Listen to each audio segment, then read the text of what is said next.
भक्त नहीं है। एक आवश्यक विषय वाणिपीडिया से कभी कभी भगवान अपने भक्त को असाधारण शक्तियां देते हैं, लेकिन भक्त हमेशा जानता है कि शक्ति भगवान की है और भक्त केवल एक साधन है। शुद्ध भक्त कभी भी उन अभक्त वर्ग के लोगों की तरह फूला नहीं समाता जो झूठा सोचते हैं कि वे भगवान हैं। ये देखकर आश्चर्य होता है कि जिस व्यक्ति को हर कदम पर भगवान की माया के नियमों द्वारा लात मारी जाती है, वह कैसे भगवान के साथ एक होने के बारे में गलत सोच सकता है। ऐसी सोच बद्धात्मा को दी गई मायावी ऊर्जा का अंतिम जाल है। पहला भ्रम यह है कि वह धन और शक्ति जमा करके भौतिक संसार का स्वामी बनना चाहता है, लेकिन जब वे उस प्रयास में निराश हो जाता है, तो वह प्रभु के साथ एक होना चाहता है। तो भौतिक संसार में सबसे शक्तिशाली व्यक्ति बनना और भगवान के साथ एक होने की इच्छा करना दोनों अलग अलग भ्रामक जाल हैं। और क्योंकि भगवान के शुद्ध भक्त समर्पित आत्माएं हैं, वे माया के मायाजाल से ऊपर हैं। श्रील प्रभुपाद की पुस्तकें, व्याख्यान, वार्तालाप और पत्र इस आवश्यक विषय की व्यापक प्रस्तुति प्रदान करते हैं, जैसा कि वाणी कोट्स डिवोटीज आर नॉट श्रेणी में देखा गया है। उनकी पुस्तकों का परिचय निम्नलिखित 16 उद्धरणों में दिया गया है। श्रील प्रभुपाद की पुस्तकों से उद्धरण भक्ति ईश्वर प्राप्ति की सर्वोत्तम योग प्रणाली का पालन करता है, जो भगवत गीता में वर्णित हैं। उनकी गतिविधियां स्वार्थ से प्रेरित नहीं हैं, जिनका उद्देश्य उनके स्वयं के पोषित सपनों को साकार करना है, बल्कि पृथ्वी पर ईश्वर की इच्छा को पूरा करने की दिशा में निर्देशित हैं। इस योग को बुद्धि योग के नाम से जाना जाता है, जिसमें संपूर्ण विश्व का सौभाग्य निहित है। बुद्धि द्वारा त्याग, अध्याय 5.1। इंद्रियां हमेशा इंद्रिय सुख की इच्छा रखती हैं, लेकिन जब एक भक्त में कृष्ण के लिए दिव्य प्रेम विकसित हो जाता है, तो उसकी इंद्रियां भौतिक इच्छाओं से आकर्षित नहीं होती हैं। भक्ति का अमृत, अध्याय 18। भक्ति कभी ये आदेश नहीं देता, मेरे प्रिय भगवान, कृपया यहाँ आए ताकि मैं आपको देख सकूं। ये भक्त की स्थिति नहीं है कि वे भगवान के परम व्यक्तित्व को उसके सामने आने या उसके सामने नृत्य करने का आदेश दे। ऐसे कई तथाकथित भक्त हैं जो भगवान को नृत्य करते हुए उनके सामने आने का आदेश देते हैं। हालांकि भगवान किसी की आज्ञा के अधीन नहीं है, लेकिन यदि वे किसी की शुद्ध भक्ति गतिविधियों से संतुष्ट होते हैं, तो वे स्वयं को प्रकट करते हैं। श्रीमद्भागवत 4.3.23। एक आत्म साक्षात्कारी व्यक्ति या एक भक्त अच्छी तरह से जानता है कि ये भौतिक ब्रह्मांडीय अभिव्यक्ति सत्य प्रतीत होने वाली एक अस्थायी भ्रामक प्रस्तुति है। यह एक मायाजाल की तरह है, लेकिन इस छाया रचना के पीछे वास्तविकता है, आध्यात्मिक दुनिया। एक भक्त की रुचि आध्यात्मिक जगत में होती है, उसकी छाया में नहीं। चूंकि उसे सर्वोच्च सत्य का बोध है, इसलिए भक्त को सत्य की इस अस्थायी छाया में कोई दिलचस्पी नहीं होती है। श्रीमद्भागवत 4.1-2-15। इसलिए कर्मी भौतिक समायोजन द्वारा खुश रहने का प्रयास करते हैं और ज्ञानी भगवान के साथ एक होकर खुश होना चाहते हैं। भक्ति को ऐसी कोई रुचि नहीं है।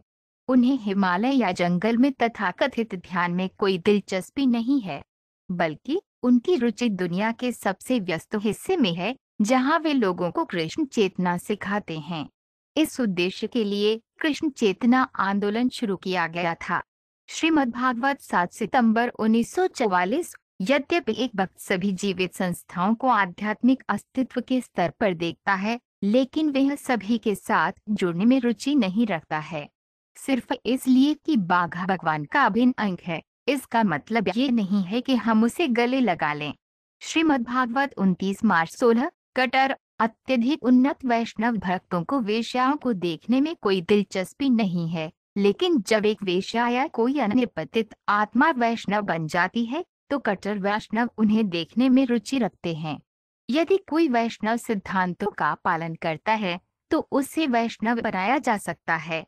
जो भक्त इन सिद्धांतों का पालन करता है, वे भौतिक मंच पर नहीं रहता। चैतन्य चरितामृत, अंत्यलीला 3.142। धर्म का वास्तविक मार्ग भगवान के चरण कमलों में समर्पण करना है। जो वास्तव में भगवान के चरण कमलों के प्रति समर्पित है, उसके लिए आर्थिक विकास के लिए अलग से किसी प्रयास का प्रश्न ही नहीं उठता। भगवान की सेवा में लगा हुआ भक्त अपनी इंद्रियों की संतुष्टि से निराश नहीं होता है। यदि वो अपनी इंद्रियों को संतुष्ट करना चाहता है तो कृष्ण उसकी इच्छा पूरी करते हैं। जहाँ तक मुक्ति का सवाल है, भगवान की सेवा में पूरी तरह से लगा हुआ कोई भी भक्त पहले ही मुक्त हो चुका है, इसलिए उसकी मुक्ति के लिए अलग से कोई आवश्यकता नहीं है। श्रीमद्भागवत 4.8-41 भगवान की दिव्य गतिविधियों पर प्रवचन उस वातावरण को शुद्ध करते हैं जिसमें ऐसी चर्चाएं होती हैं और भक्त ऐसे प्रश्नों का उत्तर देते समय उत्साहित हो जाते हैं। यह प्रश्नकर्ताओं और प्रश्नों का उत्तर देने वाले दोनों के लिए शुद्ध करने वाला है। शुद्ध भक्त न केवल भगवान के बारे में सब कुछ जानकर संतुष्ट होते हैं, बल्कि उस जानकारी को दूसरों तक प्रसारित करने के लिए भी उत्सुक रहते हैं, क्योंकि वे ये देखना चाहते हैं कि भगवान की महिमा हर किसी को पता चले।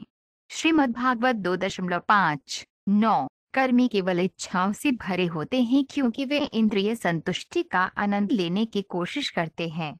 वे न तो इस जीवन में शांतिपूर्ण हैं, न ही अगले, अतीत, वर्तमान या भविष्य के दौरान।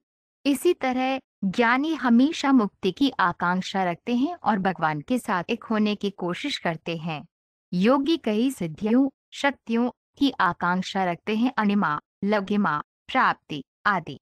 हालांकि एक भक्त को इन चीजों में बिल्कुल भी दिलचस्पी नहीं है क्योंकि वह पूरी तरह से कृष्ण की दया पर निर्भर है। कृष्ण योगेश्वर है, सभी रहस्यमय शक्तियों के स्वामी हैं। श्रीमद्भागवत 5.5-35 ऐसा प्रतीत होता है कि भीष्मदेव भगवान के विरुद्ध किए गए अपने कार्यों पर पश्चाताप कर रहे हैं, लेकिन वास्तव में उनके दिव्य अस्तित्व के कारण भगवान के शरीर को बिल्कुल भी पीड़ा नहीं हुई। उसका शरीर कोई पदार्थ नहीं है, वह स्वयं और उसका शरीर दोनों पूर्ण आध्यात्मिक पहचान है। आत्मा को कभी भी छेदा, जलाया, सुखाया, गीला आदि नहीं किया जाता। इसलिए भीष्मदेव द्वारा भगवान कृष्ण के शरीर को छेदना अभक्त नास्तिकों के लिए एक प्रकार की हतप्रभ करने वाली समस्या है, लेकिन जो भक्त हैं या मुक्त आत्माएं हैं, वे हतप्रभ नहीं होते हैं। श्रीमद्भागवत 1.9-34 आमतौर पर देवी काली को मांस और मछली युक्त भोजन अर्पित किया जाता है और इसलिए कश्यप मुनि ने अपनी पत्नी को ऐसे भोजन के अवशेष लेने से सख्ती से मना किया था। वास्तव में एक वैष्णव को देवताओं को अर्पित किया गया कोई भी भोजन लेने की अनुमति नहीं है। एक वैष्णव हमेशा भगवान विष्णु को अर्पित प्रसाद स्वीकार करने में दृढ़ रहता है। इन सभी निर्देशों के माध्यम से कश्यप मुनि ने नकारात्मक तरीके से अपनी पत्नी दिति को वैष्णवी बनने का निर्देश दिया। श्रीमद्भागवत 6.1-8-49 क्योंकि एक भक्त सभी दूषित भौतिक संगति से मुक्त हो जाता है, वह भौतिक अस्तित्व के दुखों से प्रभावित नहीं होता है। यद्यपि वो भौतिक संसार में प्रतीत होता है, फिर भी वे भौतिक संसार के दुखों से प्रभावित नहीं होता है। श्रीमद्भागवत 3.25-24 एक भक्त पिछले कर्मों से उत्पन्न प्रतिक्रियाओं के अधीन नहीं होता है। ब्रह्म संहिता में कहा गया है, कर्माणि निर्दहति किंतु च भक्ति भजम 25.54 भक्तों के लिए पिछले पवित्र और अपवित्र कार्यों के परिणाम भगवान द्वारा निरस्त कर दिए जाते हैं।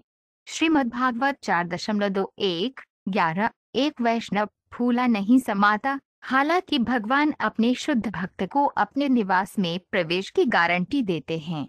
श्रीमद्भागवत 1 सितंबर 24 जब कोई भक्त भक्ति करते हुए कभी नहीं थकता और हमेशा कृष्ण भावना भावित गतिविधियों में लगा रहता है, लगातार कृष्ण के साथ दिव्य मधुरता का आनंद लेता है, तो उसे पूर्ण कहा जाता है।